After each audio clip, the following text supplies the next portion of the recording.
श्री कृष्ण के जीवन के 5 रहस्य न केवल गूढ़ हैं, बल्कि इनमें गहन आध्यात्मिक संदेश और ऐतिहासिक संकेत भी छिपे हुए हैं। तो आइए हम इन्हें एक एक करके विस्तार से समझते हैं। भगवत गीता में श्री कृष्ण ने स्वयं को अहम सर्वस्व प्रभव कहकर स्पष्ट किया कि यानी मैं ही सभी का मूल हूँ।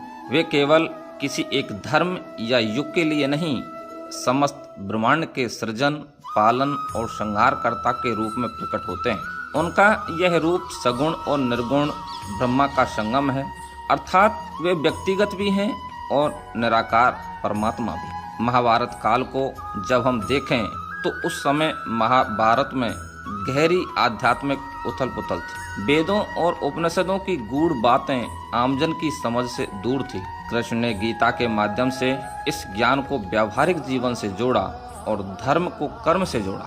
यह भारत के आध्यात्मिक इतिहास में एक क्रांतिकारी मोड़ था। गोपियों और राधा संग कृष्ण की रासलीला को गलत दृष्टि से देखना केवल बाह्य दृष्टिकोण है। वास्तव में ये गोपियां आत्मा और परमात्मा श्री कृष्ण के बीच का अलौकिक प्रेम था। श्री कृष्ण स्वयं नित्य ब्रह्मचारी थे, परंतु उनके प्रेम की अभिव्यक्ति भक्ति योग का सर्वोच्च रूप थी। गोकुल, वृंदावन और मथुरा जैसे स्थान उस युग में धार्मिक सांस्कृतिक केंद्र थे।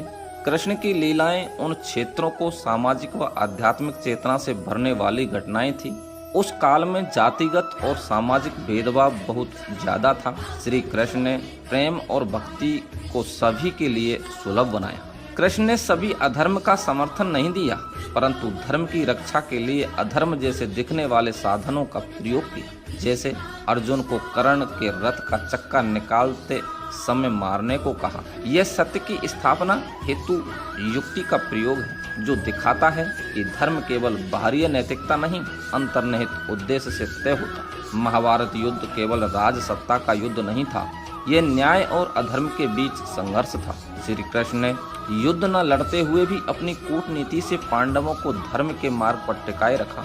यह दर्शाता है कि वे राजनीति और धर्म नीति दोनों के ज्ञाता थे और उनका योगदान भारतीय इतिहास में राजधर्म की परिभाषा तय करता है। कृष्ण स्वयं कहते हैं, कालो अस्मि लोक क्षयकृत प्रवृद्धो, मैं काल हूँ जो लोगों का संहार करता है। यह वाक्य गीता का वह रहस्य है जहाँ श्री कृष्ण समय के दैवीय स्वरूप के रूप में प्रकट होते हैं। वे बताते हैं कि जो समय के साथ नहीं चलता वह विनाश को प्राप्त होता है। श्री कृष्ण का जन्म एक संकट काल में हुआ था। कंस का अत्याचार, राजनीति विघटन और धार्मिक भ्रष्टाचार उनका जीवन युग परिवर्तन का द्योतक बना। द्वापर युग से कलयुग की ओर संक्रमण उन्हीं के देह त्याग के बाद हुआ।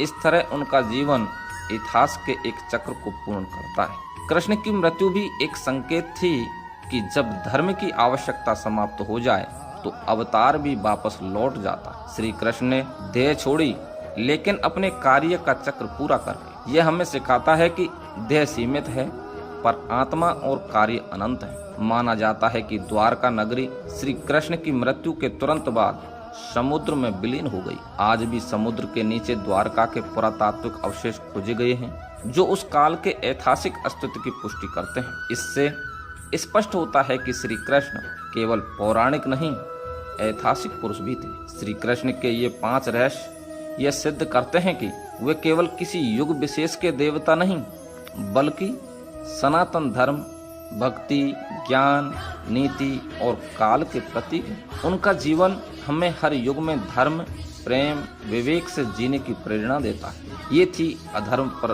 धर्म की जीत। भगवान विष्णु के अवतार श्री कृष्ण की कहानी जो आपको कैसी लगी हमें कमेंट करके जरूर बताएं, और ऐसी ही अगली रोचक जानकारी के लिए हमारे चैनल को सब्सक्राइब जरूर करें, जिससे हमें मोटिवेशन मिलता रहे। जय श्री राधे, जय श्री कृष्ण।